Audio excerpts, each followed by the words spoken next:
tilly-vally, Sir Thomas. She's not a boy. What does a woman want with brains? I'm sure I never had a brain in my head, and no more does Alicia. Alicia doesn't need a brain, said Sir Thomas more dryly still. Not with her eyes. Alicia's eyes were enormous, as golden as honey, and innocently trustful as a baby's. When she looked up at Kate standing by the window, they suddenly melted, and a faint sparkle of tears appeared on the lashes like jewels on a fringe. "You could say you wrote the letter yourself," she suggested hopefully. "That's what you'd do if you were a true sister." Kate broke in on this romance without ceremony.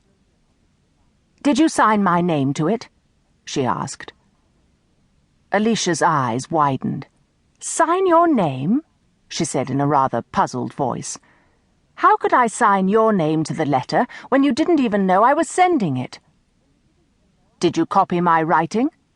"I've told you before, Kate," said Alicia, "and I tell you again that I will not learn that foolish, newfangled Roman handwriting father taught you, and let that be an end of it." "Then it wouldn't do much good to say I sent the letter, would it?" "Oh." Alicia blinked. "Wouldn't it?" "No. But if you said you— No. We'll have to find some other way that I can be a true sister to you." Alicia flushed and began to wriggle one foot in its soft embroidered shoe. "Very well, sneer at me," she said. "Don't be a true sister. I was only trying to help the Lady Elizabeth. The Queen can't know how bad it is here. All I did was write and tell her." "What did you tell her?" "It was only setting her straight. All I wrote was that the princess was an excellent lady and loyal and noble, and everyone loved her much better than the Queen, and it's wrong to keep her shut up in this horrible place where she can't even put her nose outside the park gates, and there isn't any company except old Master Roger to read her Latin, and no fresh fish in Lent, except carp from the pond, and no warming pans for the beds, not even in January when it snowed for 3 days, and— Never mind the rest." Kate sat down limply on the window seat. "You ought to be in a book, Alicia. That's where you ought to be, in a romance, riding on a white horse with a good brave knight to take care of you. Whatever do you suppose the Queen will think? She'll never forgive you." "I'm not afraid of the Queen." Kate thought of the Queen sitting in her high-backed chair on the day she and Alicia had been taken to court to be presented to her before they went down to Hatfield. The Queen's hands never still for a moment. The tight lips, the hot, sick, unhappy eyes darting from one to the other and back again. "Well, I'm afraid of her," she said.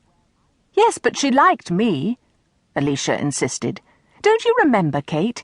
She said I had a sweet face and reminded her of my mother."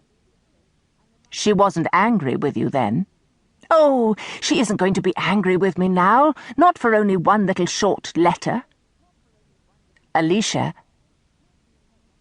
Kate stopped, helplessly at a loss. She did not know how to explain. Nobody had ever really been angry with Alicia, whatever she did. The whole world had been her apple tart since the day she was born. "Think of what happened to Cat Ashley," she persisted. "Who cares about her? The Queen isn't going to be angry with me," Alicia repeated, comfortingly. "It was only a little letter. Why, the whole of it was hardly 3 pages long."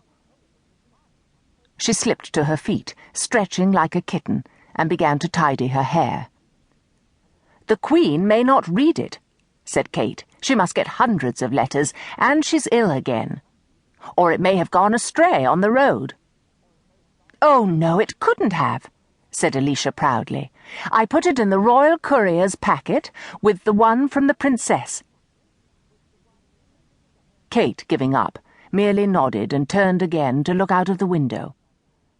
2 sparrows were trying to shelter from the rainy wind in the ivy that grew on the palace.